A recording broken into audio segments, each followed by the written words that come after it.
Bonjour à tous, nous sommes donc le samedi 2 avril 2011. La Libye, la Côte d'Ivoire et tous les autres pays en guerre assurent notre confort, notre bien-être et limitent le nombre de chômeurs grâce aux emplois sans cesse renouvelés des fabricants d'armes.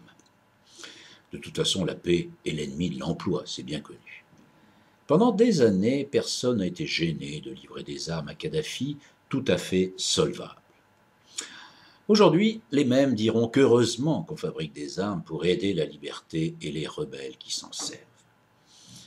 Alors nous, Français, à côté des Américains, de la société Carlyle et ses petites sœurs, nous sommes des enfants. Pas naïfs, non, mais juste assez cyniques et hypocrites pour réussir. Des petits qui essayent d'accrocher le podium mondial des marchands trafiquants. De temps en temps, on voit des moralisateurs lancer des mouvements internationaux pour donner des règles humaines à la boucherie, par exemple interdire les mines antipersonnelles. Je me suis toujours demandé comment s'arranger à titre personnel avec sa dignité quand on travaille dans ce milieu. Du trafiquant PDG en col blanc à l'ouvrier qui doit bien nourrir sa famille en n'étant pas trop regardant sur la finalité de son travail. Comment on arrive à se justifier? Quand il s'agit de fournir des armes à des peuples en voie de libération, c'est facile. On se dit qu'on œuvre pour la bonne cause. Mais ça, c'est l'exception. 9 fois sur 10, il s'agit d'oppresseurs sanguinaires qui, à défaut d'être humains, ont du pognon. Alors la paix, ça va bien 5 minutes, mais faut pas déconner. La guerre, c'est l'argent, c'est le bonheur. Le tout est d'être du bon côté.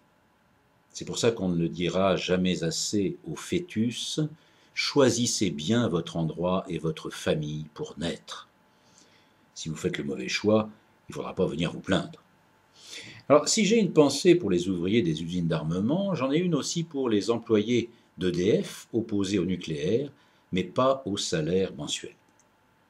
Alors, la Côte d'Ivoire nous coûte cher pour la protection armée, mais c'est parce qu'on a des ressortissants français qui ont décidé d'aller gagner plus de fric là-bas qu'en restant dans l'Hexagone et qui ne comprendraient pas qu'en plus de la chaleur à supporter, ils courent des risques sur place.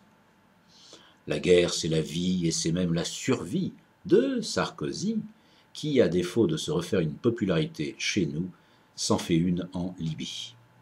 Acclamé en Libye, Sarkozy revit, au point que certains, dont je fais partie, lui conseillent d'aller se présenter à Tripoli en 2012. Il y a des thèmes incontournables, la relance économique par la guerre, c'est du même ressort que l'insécurité comme argument électoral et également le marché que la peur engendre. À trop vouloir gouverner sans la raison, on laisse les sentiments manipuler les ignorants. Mais à tous ceux qui soufflent sur les braises des conflits pour sauver nos emplois, je dirais, et encore, bravo.